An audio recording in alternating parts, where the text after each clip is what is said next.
ఇది ఇప్పుడు వాక్యంలోకి వెళ్దాం. లోకములో ఉన్నదంతయు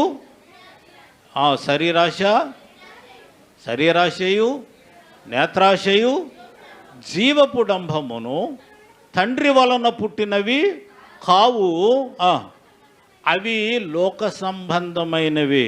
యోహాను భక్తుడు 5 పుస్తకాలు రాశాడు కదా బైబిల్లో, అవునా? ఒకటి యోహాను సువార్త, అది చరిత్ర గతం.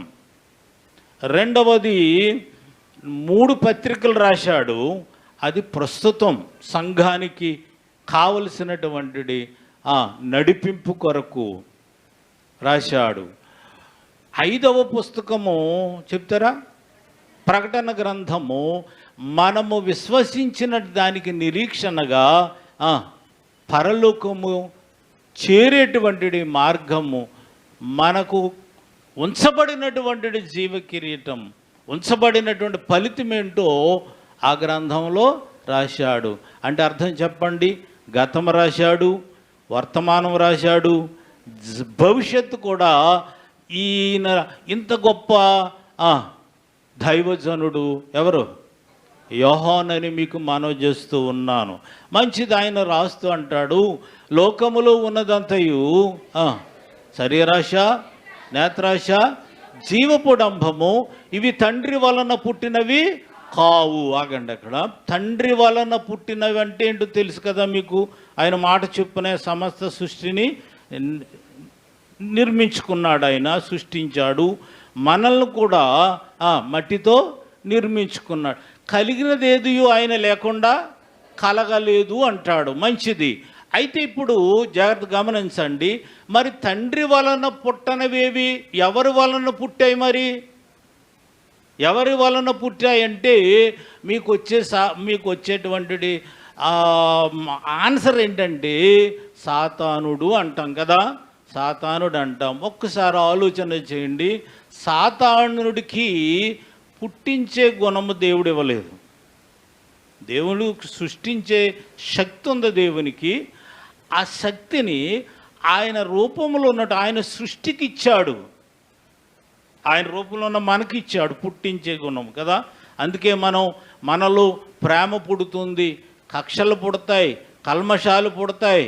సమస్తము పుట్టించుకునేది మీరే. మరి వాడి పాత్ర ఏంటి? నీలో ఈర్ష్య, అసూయ, కక్షలు పుట్టించటానికి వాడు నీ దగ్గరకు వచ్చి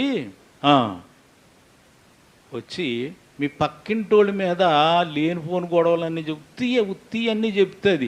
ఇప్పుడు మీకు ఏం పుడుతుంది? అది అన్నమాట. అర్థమైంది కదా. నేను లోపలికి వెళ్ళను. ఆదికాండము 3వ అధ్యాయం 6వ వచనాన్ని పరిశీలన చేద్దాం. ఆ స్త్రీ ఆహారమునకు మంచిదనియు కన్నులకు అందమైనదనియు వివేకమిచ్చు రమ్యమైనదనియు చూచిన చాలు. ఇప్పుడు ఒకసారి ఏదేను వనంలోకి తీసుకెళ్తాను మిమ్మల్ని. అక్కడ ఎవరున్నారు? ఆదాము, అవ్వ. వాళ్ళకి ఎవరి యొక్క ప్రజెన్స్ ఉంది?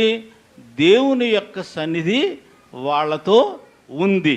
అర్థమవుతుంది కదా. ఇప్పుడు వాళ్ళ మధ్యకి ఇంకొకడు వచ్చాడు. ఎవడాడు? అది మీకు అర్థమైంది కదా. ఇప్పుడు సాతాను యొక్క పాత్ర వచ్చి, సరే సాతాను అవ్వతో మాట్లాడింది, లేనిపోని అన్నీ చెప్పింది దేవుడి మీద. ఎందుకంటే వాడికి ఉండవలసింది ఏంటంటే, వాడికి ఏదో విధంగా దేవుని యొక్క సృష్టిని పాడు చేయాలి. ఆయన సొత్తు అయినటువంటి మనము దేవునికి చెందకుండా చేసేయాలనేదే వాడి యొక్క ఉద్దేశం. కాబట్టి వాడి దగ్గర ఉన్నటువంటి ఈ యొక్క ఆయుధాలు ఏంటంటే కదా, వాడు మన ద్వారా పుట్టించుకోవడానికి ప్రయత్నం చేస్తాడు. అదే ప్రయత్నము ఎక్కడ చేశాడు? ఏదేను వనంలో చేశాడు. చేసిన తర్వాత ఈమెకు ఎవరి మాటలు వినాలమ్మా? దేవుని మాటలు వినాలి. కానీ ఈవిడ ఏమనుకుంటుందట? ఆ పండు తినొద్దటే, ఆ పండు ఆహారమునకు మంచిదనియు. దీన్నే శరీరాశ అంటారు. తినాలనేటువంటిది ఆశని ఏమంటారు? శరీరాశ అంటారు కదా. ఈ శరీరాశ వల్లే జ్యేష్ఠత్వాన్ని నమ్ముకున్నవాడు ఒకడు ఉన్నాడు కదా, రాజ్యాలు నమ్ముకున్న వాళ్ళు ఉన్నారు, భ్రష్టులైపోయిన ఉన్నవాళ్ళు ఉన్నారు, తాగేసి తినేసి కాపురాలు పాడు చేసుకునే వాళ్ళు కూడా ఉన్నారా? ఉంటారు. కాబట్టి ప్రియ దేవుని పిల్లలారా, ఇంత ప్రమాదమైనది ఏంటది? శరీరాశ. జాగ్రత్తగా అర్థం చేసుకోండి, మీరు ఏ కోవలో ఉన్నారో మీకే అర్థమైపోద్ది. రెండవది అనుకున్నదట, రెండవది ఏంటి అనుకుంది? కన్నులకు అందమైనది అన్నాడు. కన్నులకు అందం అంటే ఏంటి? నేత్రాశ కదా.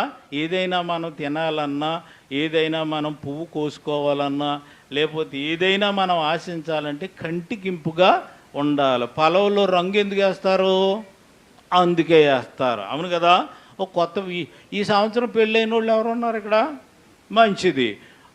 అత్తగారట కొత్త పెళ్ళి కొడుక్కి చిమ్మిడి చేసిద్దట. గురించి నాకు టైం అయిపోద్ది అంచేత చేస్తే ఈయన హైదరాబాద్ నుంచి వచ్చాడేమో, అలా ఆవిడ పట్టుకెళ్ళిచ్చింది. చిచ్చి నల్లగా ఉంది, చెయ్యి అవతల పోమన్నాడంట. గెంటేసాడట. గెంటేసేటప్పటికి సరే లేదండి బాగుంటుంది, చాలా రుచిగుంటుంది అంటే నేను హైదరాబాద్ నుంచి వచ్చాను, ఇలాంటివి తింటానేంటని కదా. ఈ వాడపల్లిలో ఉన్నటువంటి ఈ నల్లగా ఉండేది పెడతావేంటి నాకు, చెయ్యి అవతల పోమన్నాడు. పోతుందాటికి అక్కడ పిల్లలు ఇలాంటి పిల్లలు ఉంటే ఇచ్చింది. వాళ్ళు తింటా ఉంటే కిటికాడు చూస్తున్నాడట.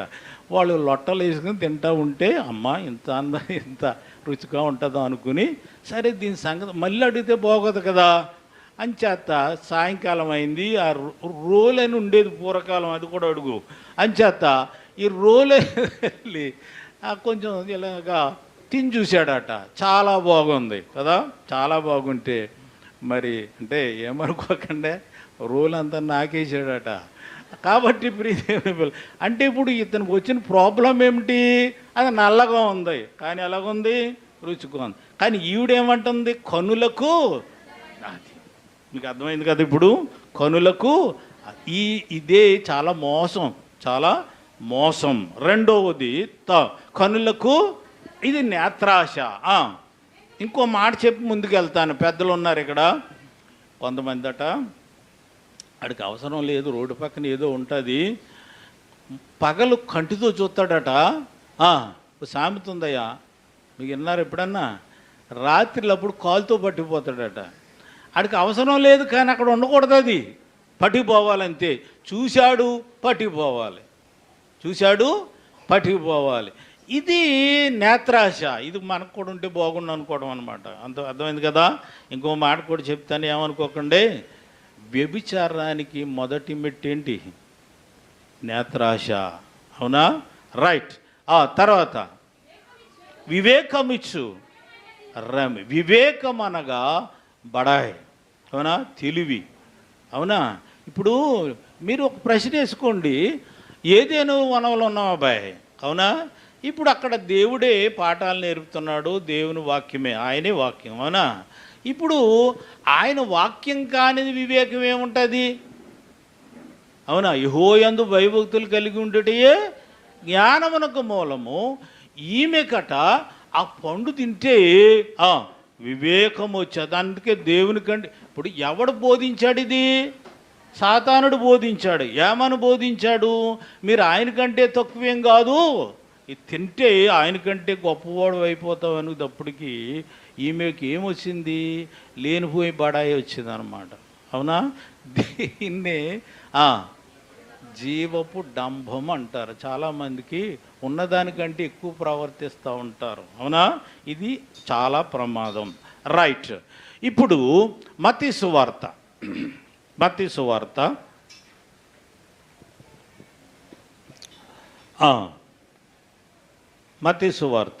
4వ అధ్యాయం 3వ వచనాన్ని చదువుదాం.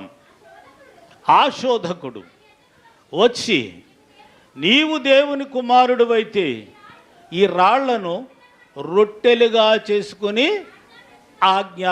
తిను అన్నాడు. అవునా? ఎక్కడికి వచ్చాను జాగ్రత్తగా అర్థం చేసుకోండి. మొదటి ఆదాము ఏమయ్యాడమ్మా? శరీరాశికి లోనయ్యాడు, నేత్రాశకు లోనయ్యాడు, జీవపు డంబానికి లోనయ్యి తనకి ఇచ్చినటువంటి ఆధిక్యతను ఏం చేశాడు? పోగొట్టుకుని శాపగ్రస్తుడై, అవునా, ఈ లోకములోకి త్రోసివేయబడ్డాడు. లోకంలోనికి ఈ శాపాన్ని జాగ్రత్తగా అర్థం చేసుకోవాలి.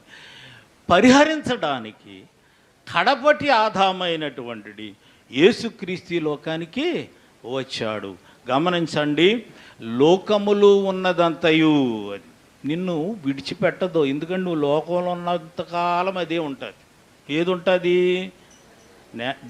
శరీరాశ, నేత్రాశ, జీవపుడంబం. అవును కదా? రైట్. ఇప్పుడు యేసయ్య ఎక్కడికి వచ్చాడు? లోకంలోనికి వచ్చాడు కదా. వచ్చిన తర్వాత ఇప్పుడు యేసయ్య ఈ మూడింటిని జయించాలి. జయించువానికే ప్రకటన గ్రంథాలు అంటుంది కదా, ప్రకటన గ్రంథం తెల్లని వస్త్రము ధరింపజేస్తాడు దేవుడు. అవును కదా? రైట్. ఇప్పుడు ఈ జయించడానికి ఏం చేశాడంటే 40 దినాలు ఉపవాసం చేశాడు. అవునా? 40 దినాలు ఉపవాసం చేసిన తర్వాత 40వ దినమున ఎవరు వచ్చారు? అది వాడు వస్తాడు, ఖచ్చితంగా వస్తాడు. అది వాడి పాత్ర. అవునా? రైట్. ఇప్పుడు ఏమైందంటే వచ్చి యేసయ్య అంది, ఏంటి సంగతి అంది. ఆకలి అవుతుందా? బాగా అవుతుంది. ఎంత ఆకలి అవుతుంది? ఎంత ఆకలి అవడం? 40 రోజుల నుంచి ఉపవాసం ఉంటే ఆకలి అవుదా? అవుతుంది. మరి ఏమన్నా రొట్టు బ్రెడ్ ఏమన్నా పట్టుకొచ్చిందా? పోనీ పలావ్ ప్యాకెట్ పట్టుకొచ్చిందా? తినయ్యా. లేదు, ఈ రాళ్ళను రొట్టెలు చేసుకో, నువ్వు దేవుని కుమారుడు కదా. ఇది శోధన. అర్థమవుతుంది కదా? శోధన. కాబట్టి శోధన జయించువాడు ధన్యుడు.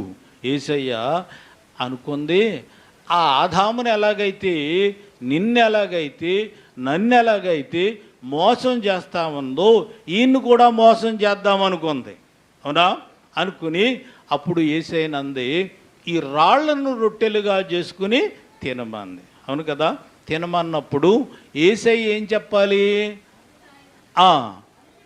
మనుషులు రొట్టె వలన కాదు కానీ దేవుని నోట నుండి.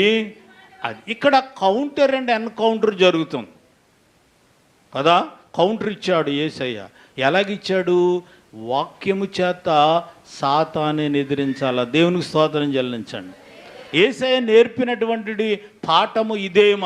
మనకు శోధన వచ్చినప్పుడు దేవుని వాక్యము నుండే మనము దానికి సమాధానము చెప్పాలి.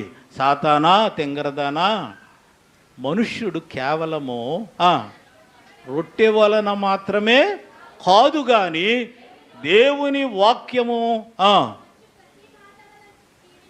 ప్రతి మాట. అందుకే దానిని ఏమన్నాం? జీవాహారం అన్నాం. ఈ పదాలు వచ్చేయాలి మీకు. అవును కదా? అంచేత వాక్యాన్ని ఏమంటాం మనం? జీవాహారము. ఇప్పుడు మీరు ఏం తింటాకు వచ్చారు? జీవాహారము తినటానికి వచ్చారు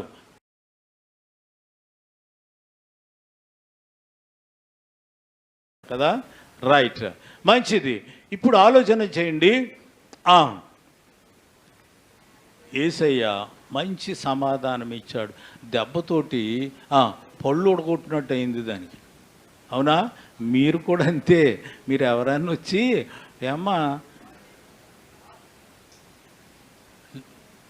గొడవలు పెడతానమాట.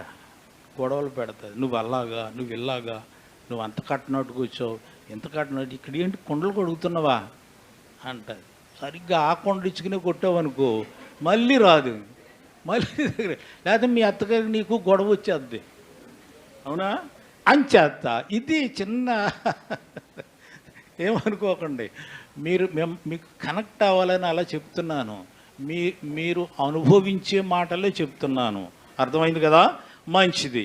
ఇప్పుడు పోయింది. ఓడిందా లేదా? యేసయ్య ఏం జయించాడు? శరీరాశను జయించాడు. రొట్టె బడాయి ఉంటే ఏం చేద్దాడు? అవును, నేను దేవుని కుమారుణ్ణి, నేను ఈ రాళ్ళనన్నిటినీ రొట్టెలు చేస్తాను చూసుకో అన్ను. రాళ్ళు ఎందుకు తెల్లే? రాళ్ళు ఎందుకు? పళ్ళు ఉడగొట్టుకోడగా. ప్రార్థన చేసుకుని రొట్టెలు చేసుకోవటగా. అలా చేసుకుంటే సృష్టి ఎందుకు? అది సృష్టి విరోధం కదా. సృష్టి విరోధము ఎప్పుడు కూడా మనం ప్రార్థన రాళ్ళు ఇక్కడ పెట్టి ప్రార్థన చేయకూడదు, తప్పది. దేవుని శోధించకూడదు, జాగ్రత్త జాగ్రత్త. మరి అవన్నీ చేసుకుంటే ఈ ధాన్యాలు ఎందుకు ఇచ్చాడు? ఈ సమస్తమైనటువంటి కాయలు, పళ్ళు, ఆకుకూరలు ఇవన్నీ ఎందుకు ఇచ్చాడు దేవుడు? అవును కదా, ఎందుకు ఇచ్చాడు? అన్నీ మన కొరకే ఇచ్చాడు. అవన్నీ కూడా మనము తింటామనే కదా, మనం తింటామని. ఇంకో మాట చెప్తాను, చాలామంది ఏమనుకోకండి, మీకు ఎప్పుడైనా బాగా తినేసాడంట ఒకడు, బాగా ఇచ్చిన కాయలు, పళ్ళు, ఆహారము, పలావ్ గిలవలన్నీ తినేసి ఆడికి ఏమి పాడుపోక ఆడికి ఇప్పుడు దొరతెట్టాలనుకున్నాడట. ఏమనుకున్నాడు? ఇదేంటిది దొరతెట్టాలని ఏంటుకుంటాడేంటి ప్రభువా, అన్ని ఇచ్చావు, మరి నాకు దొరతెట్టేది కూడా ఇస్తే బాగుండు కదా అని అడుగుతాడని చెప్పండి, దొరతకోడు మొక్కను కూడా పెట్టాడట. ఏమైనా దొరికితే రాసుకోండి, గోక్కుందరు. కానీ అంచేత ప్రియ దేవుని పిల్ల అంటే దేవుని ఉద్దేశం అంటే దొరద మొక్క ఏమీ నీకు దొరదెట్టాలని కాదు, అదొక యాంటీ ఆక్సిడెంట్, మంచి ఏది ఔషధ మొక్కది. అంటే నా నా నా నా మాట యొక్క అర్థం తెలుసుకున్నారు కదా. దేవుడు నీకు ఏదియో లోటు చేయలేదు అని చెప్పడానికి, బల్లగుద్దు చెప్పడానికి నేను ఈ మాట ఉపయోగించాను కదా. రైట్. రెండవదిగా అపవాది ఒక కొండ మీద తీసుకెళ్ళి, ఓకే మంచిది నేను చెప్పేస్తాను. అవునా, ఇక్కడ వాడపల్లిలో ఎత్తైనటువంటి భవనం ఏదన్నా ఉంటే అక్కడ ఎక్కి చూస్తే ఏం కనపడుద్ది? రాజమండ్రి కనపడుద్ది, ఇలా కొవ్వూరు కనపడుతుంది. రాజమండ్రిలో నాకు ఒక 10 సెంట్లు పొలం ఉంది, లేకపోతే హౌస్ ఉంది, సైటు. నా కాళ్ళకు మొక్కితే ఇచ్చేస్తాను అన్నాడు అనుకోండి ఎవడని. నన్ను ఏం చేస్తారు మీరు?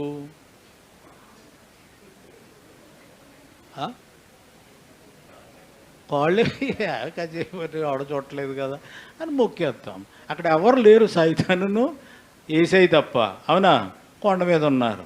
సైతాన్ అంది, ఓ అబ్బాయి ఇదిగో రాజమండ్రి నీకు ఇచ్చేస్తాను, కాకినాడ నీకు ఇస్తాను, విజయవాడ నీకు ఇస్తాను, అవునా, ఇదిగో పాస్టర్ గారు వెళ్తున్నటువంటి ఢిల్లీని మీకు ఇస్తాను, అక్కడ మణిపాలు ఇస్తాను, ఇవన్నీ మీకు ఇచ్చేస్తాను, నాకు ఒక్కసారి నమస్కారం పెట్టరా బాబు అంది. అవునా, అప్పుడు ఏసేయమన్నాడో చదువుదామా. సాతానా పొమ్ము, నీ దేవునికి తప్ప ఆయనను మాత్రము చేయ. ఇది ఎక్కడుందో చెప్పాలి. 10 ఆజ్ఞలలో మొదటి ఆజ్ఞ, నీ దేవుడైన యెహోవా తప్ప ఈ భూమి ఆకాశంలో కానీ మరి ఏదియో నువ్వు పూజించకూడదు అన్నాడు.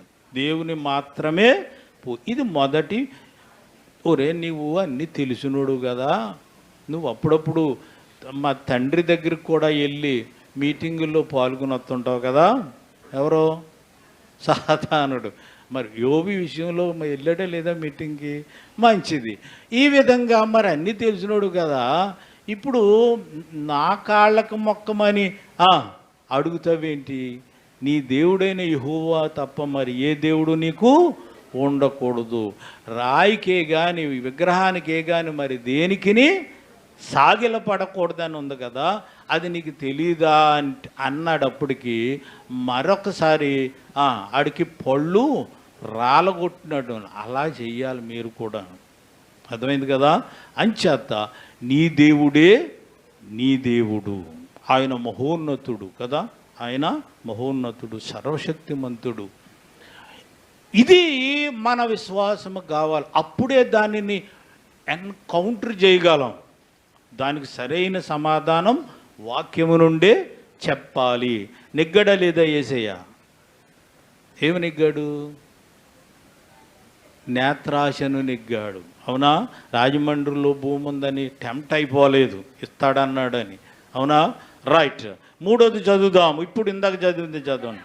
అంతటా అపవాది ఆయన తీసుకుని వెళ్ళి ఎత్తైన శిఖరం మీద నిలబెట్టి, చాలమ్మా చాలు శిఖరం మీద నిలబెట్టి ఆ రోజుల్లో యెరూషలేము దేవాలయం కంటే ఎత్తైనటువంటి కట్టడం ఏది లేదు లేదు. కాబట్టి అక్కడ తీసుకెళ్ళి ఇక్కడి నుంచి దూకు అంది. ఎందుకు దూకడం? దూకవలసిన పని ఏంటి? ఎందుకంటే దేవదూతలు నీ పాదములకు రాయి తగలకుండా ఆ దేవదూతలు నిన్ను ఎత్తి పట్టుకుంటాయి, నువ్వు దేవుని కుమారుడు కాదా అని. ఇది బడాయి, అవును కదా? రైట్, దూకుతాను చూడు అన్న. ఎవడన్నాడట? నూతులో మొగ్గేస్తానడట, అవును కదా? అయ్యో, మొత్తం వాడపిల్ల జనం అందరూ వచ్చేసి నూతి దగ్గరికి వచ్చేసారు. ఎయిరా బాబు అంటుంటే ఏం వేశాడు? మళ్ళీ మొగ్గేశాడు. ఏసయ్యాడు కదా, సరైన సమాధానం చెప్పాడు అంటే అనుకున్నాడు, కానీ అది కరెక్ట్ కాదు. ఏసేం చెప్పింది చూడండి, ఏం చెప్పాడు చెప్పు. ఏం చెప్పు? నీ ప్రభువు అయినా శోధించకూడదు. ఏంటి శోధన అంటే? దేవుడు భూమికి గురుత్వాకర్షణ ఇచ్చాడు కదా, గ్రావిటేషన్ ఫోర్స్ అంటారు. ఈ గ్రావిటేషన్ ఫోర్స్ లేకపోతే నేను ఇక్కడ నిలబడలేను, పైకి ఎగురుతూ ఉంటాను. ఇది ఇక్కడ ఉండదు, అసలు ఈ చర్చే ఇక్కడ ఉండదు, అవునా? మన జాన్ ఇజ్రాయెల్ గారు ఇల్లే ఉండదు ఇక్కడ, అవునా? అక్కడ ఏదో కట్టడాలు కడతానంటున్నాడు, ఆ కట్టడం ఒక్కటి ఉండదు అక్కడ. ఏమైపోద్ది? గాలి ఎగురుతూ ఉంటుంది కదా. ఈ మధ్య చంద్రయాన్ 3 సక్సెస్ అయింది కదా. అక్కడ మనకున్నటువంటి గ్రావిటేషన్ ఫోర్సులో 6వ వంతుకు తక్కువగా ఉంటుంది అన్నమాట, బాగా తక్కువగా ఉంటుంది. అందుకే అక్కడ గాలి ఎగురుతూ ఉంటారు. రైట్. ఇప్పుడు ఇది ఎందుకంటే మనం ఇక్కడ కూర్చోవాలి అంటే ఈ గ్రావిటేషన్ ఫోర్స్ దేవుడు పెట్టాడు. పైనుంచి ఎంత పైకి వెళ్తే అంత కిందకు పడితే ఈ గ్రావిటేషన్ ఫోర్స్ వల్ల మన కాలో చెయ్యో తలో పగులుద్ది, అవునా? ఆ మాత్రం ఇంగిత జ్ఞానం లేదా నీకు? ఎక్కడి నుంచి ఉరకమంటావా? దేవుడు పెట్టిన దాన్నే నువ్వు వ్యతిరేకిస్తావా? తప్పు కదా. అది దేవుని వలన పుట్టినది, అది తండ్రి వలన పుట్టినది. తండ్రి వలన పుట్టినది కాకుండా నీ ఇష్టానుసారముగా నీ మనసులోకి పుట్టిందని నీవు దూకితే ఏమవుతావు? దేవుని చిత్తమే నెరవేరుతుంది. దేవుని స్తోత్రం చెల్లించండి, అవునా? ఇలా చూడండి, పడటం వేరు, దూకటం వేరు. పడటం వేరు, దూకటం వేరు. దూకటం నీ ఉద్దేశం, అవునా? పడిపోవటం దురదృష్టం. కొన్నిసార్లు స్లిప్ అయి పడిపోతూ ఉంటాం. అలాంటిటప్పుడు దేవుడు కాపాడుతాడు. దేవుని స్తోత్రం చెల్లించండి. ఇది నేర్చుకోవాలి. ఇప్పుడు ఆలోచన చేద్దాం. ఆలోచన చేయండి ప్రియ దేవుని పిల్లారా. రోమాపత్రిక 8వ అధ్యాయం 4వ వచనాన్ని పరిశీలన చేసినప్పుడు త్వరగా శరీరమును అనుసరింపక ఆత్మను అనుసరించియే నడుచుకొనుచు మన యందు ధర్మశాస్త్ర సంబంధమైన నీతి విధి. ఇది అర్థం చేసుకోండి. ధర్మశాస్త్ర సంబంధమైన నీతి విధి, అది ధర్మశాస్త్ర సంబంధమైన నీతి విధి. ఏంటి నీతి విధి అంటే? ఇప్పుడు అందరూ అబ్బాయి ఇలా కూర్చోమండి, అలా వెనక తిరిగి కూర్చుంటామండి అన్నారు అనుకోండి, దాన్ని ఏమంటారు? ధర్మశాస్త్ర సంబంధమైన నీతి విధి కాదు, అది వ్యతిరేక విధి. ఇది ధర్మశాస్త్ర సంబంధం అంటే ఇలాగ ఉండాలి అని మనం మిషనరీలు మన దేవుని యొక్క వాక్యము తెలియజేస్తా ఉంది. చదవకలే కాదు, అని చదవడానికి కాదు. తినొద్దు అన్నాడు అక్కడ. కొన్ని తిని ఉంటాయి. ధర్మశాస్త్ర నియమ నిబంధనల ప్రకారంగా, అవును కదా? ఎందుకు ఏంటి అనేది అది ఇప్పుడు నేను చెప్పను. రైట్. వాటికి ఒక అవాసం ఉంటుంది. వాటి జోలికి మనం వెళ్ళకూడదు, మన జోలికి అవి రాకూడదు. చైనా వాళ్ళు ఏం చేశారు? అటు తీసుకో శుభ్రంగా తినేసి మనకోటి అంటబెట్టారు. ఏంటిది? అవును కదా? మొన్న సాక్ష్యం చెప్పారు పాస్టర్ గారు, అందరికి వచ్చింది కానీ నాకు రాలేదు. దేవుని స్తోత్రం చెల్లించండి. హల్లెలూయా. అవును, జయించాలి మనం. అటు జోలికి వెళ్ళకూడదు. రాదా? ఆయన మాట వినకపోతే రాదా? వస్తుంది. శోధన ఎలా, ఇందాక చెప్పాను, శోధన ఎలాగుంటుందో, ఆయన ఆయన కృప ఎలాగుంటుందో తెలియాలంటే నీకేం రావాలి? శోధన రావాలి. ప్రియ దేవుని పిల్లలారా, ఇప్పుడు ఆలోచన చేయండి. 15 సంవత్సరాలు, 16 సంవత్సరాల వయసు, 10th ఇంటర్మీడియట్ చదివే వయసు అన్నమాట అది. ఎవరికి? దానియేలు గారు. అవునా? ఆ యెరూషలేము వీధిలో నుంచి వెళ్తున్నాడు ఆయన. వాళ్ళ వాళ్ళ వాళ్ళ బంధుమిత్రులందరూ కూడా రాయల్ ఫ్యామిలీస్ అన్నమాట. వాళ్ళని వెళ్తూ ఉంటే నెబుకద్నెజరు యొక్క గుర్రాలు వచ్చాయి. సైనికులు వచ్చి అందరినీ కట్టిపారేశారు. కట్టిపారేసి 1500 కిలోమీటర్ల దూరంలో ఉన్నటువంటి బబులోను చెరకు తీసుకుపోయారు. 70 సంవత్సరాల చెరకు. అందులో షడ్రకు, మేషకు, అబేద్నెగో కదా, దానియేలు కూడా ఉన్నాడు. వీళ్ళందరినీ ఒక పెద్ద హాల్లో పడేసి, ఒరే వీళ్ళకి రాజుగారి భోజనం అన్నీ పెట్టండి అన్నాడు. అంటే వాళ్ళు వీళ్ళ యొక్క తెలివితేటలను ఉపయోగించుకోవాలనుకున్నాళ్లే, అది వేరే విషయం. ఇప్పుడు వీళ్ళు ఏం చేశారంటే, దానియేలు ఈ షడ్రకు, మేషకు, అబేద్నెగోలను వచ్చి ఆ తమ్ముళ్ళు రామ్మన్నాడు. ఏంటన్నా అన్నారు. ఒరే మనం రాజుగారి భోజనం, రాజుగారి యొక్క పానము తాగకూడదు, ప్రార్థన చేసుకుందాం. జీవము కలిగిన దేవుడు. దానియేలు ఇప్పుడు కూడా యెరూషలేము వైపు కిటికీలు తీసి ప్రార్థన చేస్తూ ఉండేవాడట. అవును కదా? ప్రార్థన చేసుకున్నారు. తెల్లారింది. ఆ నపుంసకుడు వచ్చాడు, అంటే వంటోడు వచ్చాడు అనమాట. ఏమయ్యా ఇది, ఏమయ్యా మీకు మిమ్మల్ని ఒక బతిమాలుతున్నాను, ఏంటంటే మాకు కాయగూరలే ఇవ్వండి. అవునా? నీళ్ళే ఇవ్వండి చాలు, మంచి నీళ్ళే ఉండి అయ్యేది చాలు, పరీక్షించుకో, తర్వాత పరీక్షించుకో అన్నాడు. వీళ్ళకేం పోయి కాలం, రాజుగారి భోజనం ఎంత బాగుంటుంది, మీరు ఎప్పుడైనా తిన్నారా?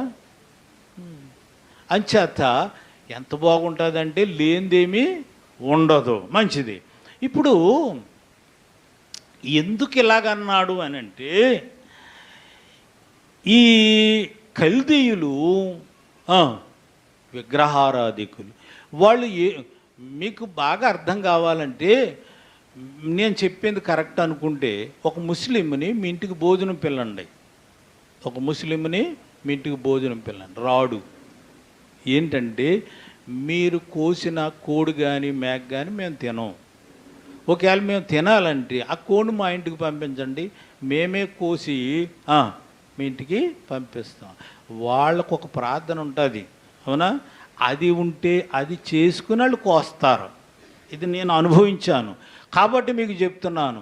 కాబట్టి ఇప్పుడు ఆలోచన చేయండి, వాళ్ళు ప్రార్థన చేసుకుని వాళ్ళు దేవతలకు అర్పించినటువంటి ఆ తిండి మనకెందుకు? మన దేవుడైన యెహోవా జీవము కలిగిన దేవుడు.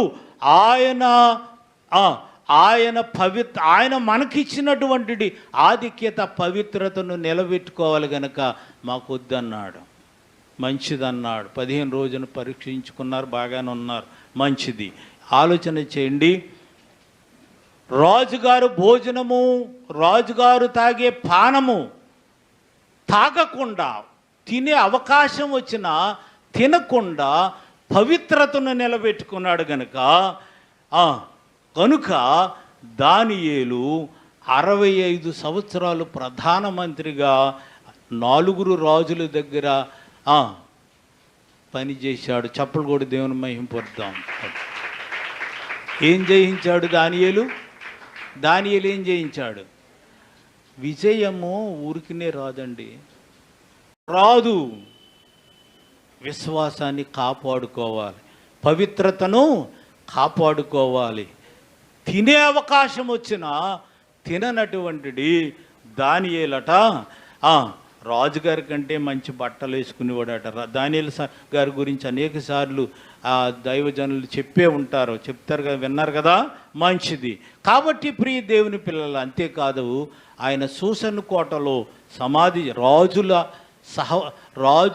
సమాధుల పక్కన ఆయన సమాధి చేయబడ్డాడని చరిత్రకారులు తెలియజేస్తూ ఉన్నారు. అంత వైభవమైనటువంటి ఆ జీవితాన్ని జీవించాడు. ఎందుకో తెలుసా? శరీరాశను జయించాడు. శరీరాశ అనేది మొట్టమొదటి పాపానికి కదా, the first sin enter in to this world. By eating the prohibited fruit కదా. తిండి వల్లనే కదండి పాపం వచ్చింది ఈ లోకంలో. సరే ఆలోచన చేయండి. కాపాడుకోలేవా? అక్కర్లేదండి. ఈవేళ లెక్కలో ఎంతమంది అనుకుంటా పోతే నువ్వు ఎవరిని ద్వేషించినట్లు? దేవుణ్ణి. అర్థమవుతుంది కదా. మంచిది, అది తీసేయి. కళ్ళు తెస్తున్నాడు దానికి. కళ్ళు ఎవరి వలన పుట్టింది? అది నీ వలన పుట్టింది.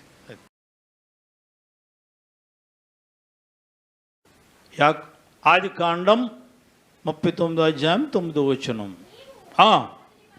అతని భార్యవైనందున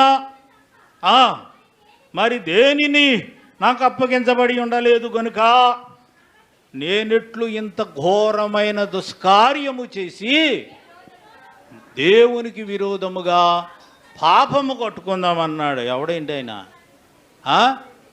యోసేపు. దేవుని స్తోత్రం చెల్లించండి. యోసేపు పోతీఫర్ ఇంట్లో బానిసగా ఉన్నాడు. జాతక అర్థం చేసుకోకండి. బానిసగా ఉన్నాడు. బానిసకి స్వతంత్రం ఉండదు. ఏ చెప్తే చేయవలసిందే. పోతీఫర్ భార్య పాపం చేయమని అడుగుతుంది. అప్పుడు అంటున్నాడు, అంటే పోతీఫర్ భార్య ఎందుకు పాపం? ఇతను హెబ్రీయుడు, ఎర్రనివాడు, యువకుడు, ఆరోగ్యవంతుడు కదా.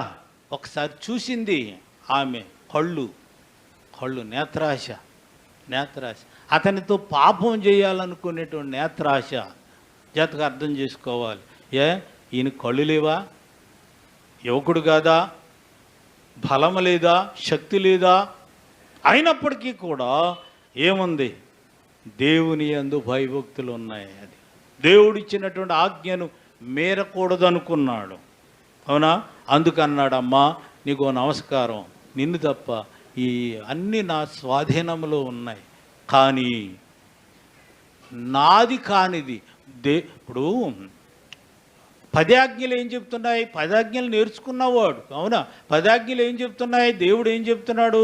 నీ పొరుగువానిదేది ఆశించవద్దన్నాడు, వ్యభిచరించవద్దన్నాడు.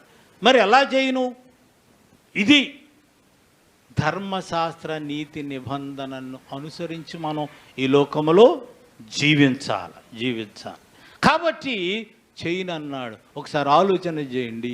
జైలు పోయలయ్యాడు. అయినప్పటికీ కూడా చూద్దాం, సకల భోగాలు వైభవం పొందవలసినటువంటి అవకాశం వచ్చిన యోసేపు నేత్రాశను జయించాడు గనుక ఐగుప్తు దేశానికి రాజు తర్వాత రాజు అయ్యాడు. అందరూ చప్పలు కూడా దేవుని మహిమపరుద్దాం. ఒకసారి మనకు అలాంటి విశ్వాసం ఉంటే ఏదో ఒక రోజున పాస్టర్ గారు మిమ్మల్ని కూడా అలాంటి పరిస్థితిలో ఉంటే చప్పట్లు కొట్టిస్తాడు.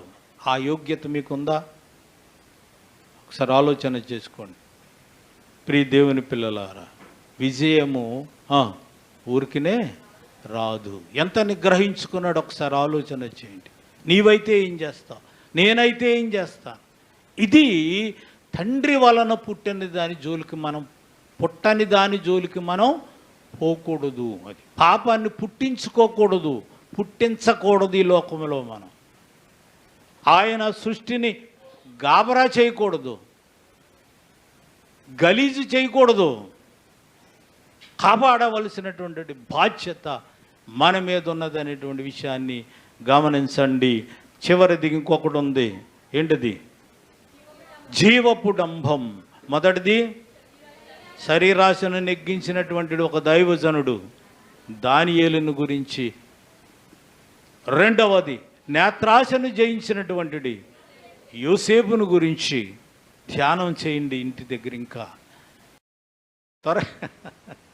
జీవపు డంబమును జయించినటువంటి జయవీరులు ఎవరున్నారు బైబిల్లో?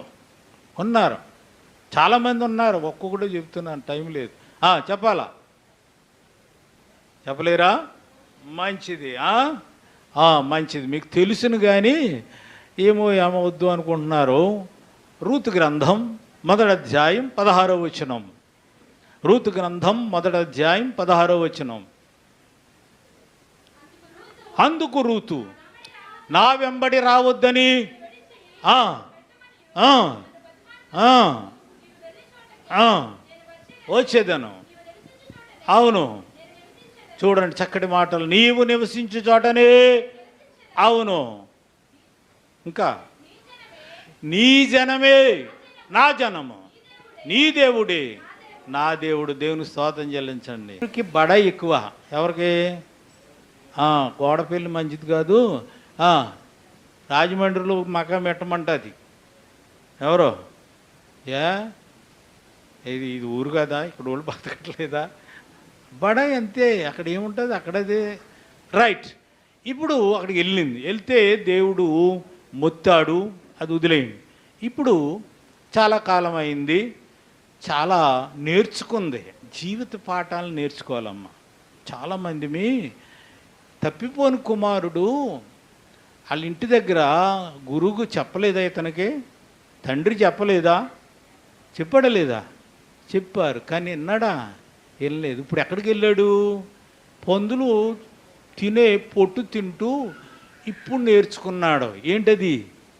జీవిత పాఠాలు అంటారు వాటిని. అర్థమైంది కదా? బుద్ధి వచ్చినప్పుడు అని. చాలామందికి అప్పుడే వస్తుంది బుద్ధి, అప్పుడే వస్తుంది.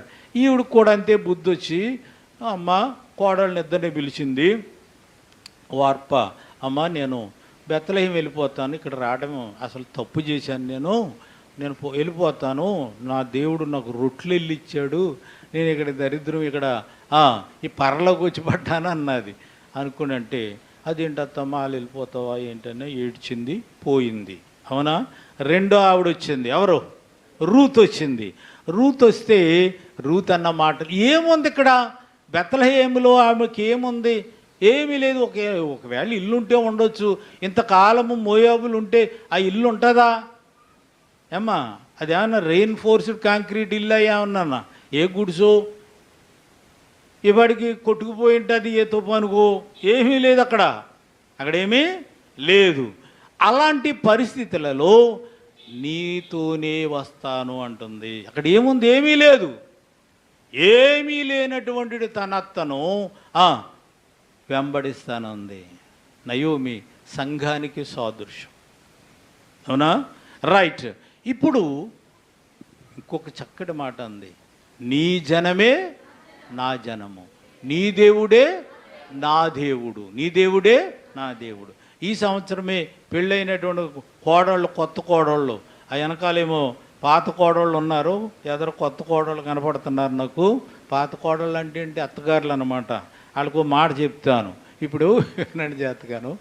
సరే, ఎంతమంది మనము అత్తగారిని అనుసరించే వాళ్ళంగా గొడవలు రాకుండా ఉండాలి అంటే ఏ తెలివైన కోడలైనా ఒక్క మాట మాట్లాడండి, మీ ఇంట్లో గొడవలన్నీ పోతాయి. అత్తమ్మ నీ జనమే నా, అంతేగాని మా బాబు ఎంత, మా అమ్మ ఎంత, మాకు అంత ఆస్తుంది, మాకు 3 బిల్డింగులు ఉన్నాయి, మూడేమో లొట్టుపెట్టలు ఉన్నాయి, 3 ఏనుగులు ఉన్నాయి, 3 గుర్రాలు ఉన్నాయని చెప్పుకున్నాం అనుకో, మీ అత్తగారికి చీమల జర్రులు పోగినట్టు ఉంటాయి. ఇంకా తిడుతుంది, నిన్ను చేసినా సరే చేయలేదంటుంది. అర్థమైందా? ఇప్పుడు మీ అత్తగారు నిన్ను మెచ్చుకోవాలంటే నా మాటలు కాదు సుమా, నీ జనమే నా జనం. అత్తమ్మ నీ జనమే నా జనం, నీ దేవుడే నా దేవుడు. గొడవ ఏముంటుందమ్మా? అప్పుడు సరే వచ్చేసి మరి ఇజ్రాయేల్ గారికి, జాన్ ఇజ్రాయేల్ గారికి మరి సంఘం వచ్చేసింది. ఈ పంచన ఉంది. ఆయన 4 రోజులు బోను పెట్టాడు. ఎందుకని? ఆయనకు హాస్టల్ అయితే ఉంది కాబట్టి శుభ్రంగా పెట్టాడు. అవునా? సంఘ పెద్దలు 4 రోజులు పెట్టారు. ఆ తర్వాత ఇంకా వాళ్ళు 4 రోజులు, మీలాంటి వాళ్ళు తీసుకెళ్ళి 4 రోజులు పెట్టాడు. అప్పుడు నయోమి అందే రూతే, ఏంటత్తమ్మా ఎంతకాలం ఇలాగా వాళ్ళు పెట్టిన తినో, ఓ పని చెయ్యి, పరిగెరికిరా అంది. అవునా? పరిగంటే తెలుసా నీకు? తెలీదు, వాళ్ళని అడుగు. అంచేత మంచిది. అప్పుడు సరే, ఇప్పుడు కోడళ్ళు అయితే పరిగెరటానికి వెళ్తారా? ఏంటి నీ కూడా వచ్చిందని పరిగెరికినామంటావా?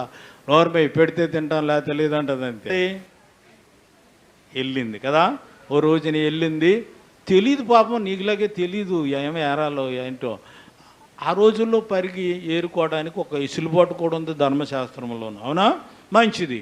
ఇప్పుడు పరిగి ఏరుకొచ్చింది, ఆ గోధుమలు రాల్చుకున్నారు, ఇసురుకున్నారు, రొట్టెలు వేసుకున్నారు, తిన్నారు. తిన్న తర్వాత మరలా మరుసటి రోజున వెళ్ళింది. మరుసటి రోజున వెళ్ళిన తర్వాత ఈ కొంచెం పెద్ద కట్ట అట్టుకొచ్చింది, అవునా? పెద్దది అట్టుకొచ్చింది. 3వ రోజున ఇంకా పెద్దది అట్టుకొచ్చింది. 4వ రోజున ఇంకా పెద్దది అట్టుకొచ్చింది. నయ్యమ్మకి అత్తగారికి అనుమానం వచ్చింది, ఇది ఏరుకొస్తుందా కన్నం వేసుకొస్తుందా అని అడిగి రూతే అంది. ఏంటత్తమ్మా అంది. ఏమే నాకు అనుమానం ఉంది అంది. ఏంటత్తమ్మా అని. నువ్వు ఇంతకీ ఏరుకొస్తున్నావా ఎక్కడైనా కన్నం వేసుకొస్తున్నావా అంది. అంటే కోసేసి అక్కడ పనలు ఉంటాయి కదా, ఆ పనలు కింద కొట్టుకొచ్చేస్తుందేమో అని. లేదత్తమ్మా, బోయజట వాళ్ళ పొలంలో ఏరుకోమన్నాడు. మధ్యాహ్నం అప్పుడు రొట్టె ద్రాక్షారసం కూడా ఇస్తున్నాడు. మరి ఆ పనివాళ్ళతోటే ఉండమంటున్నాడు. ఆ పనివాళ్ళతో కూడా చెప్పాడు, కొంచెం వదిలిపెట్టేయండి ఈమె ఏరుకుంటుంది అన్నాడు. అంత మంచోడు అందే. అలాగా ఆయన మా బావగారి కొడుకే. ఎవరు? బోయజు. చాలా మంచిదమ్మా, మంచి పని చేస్తున్నావు.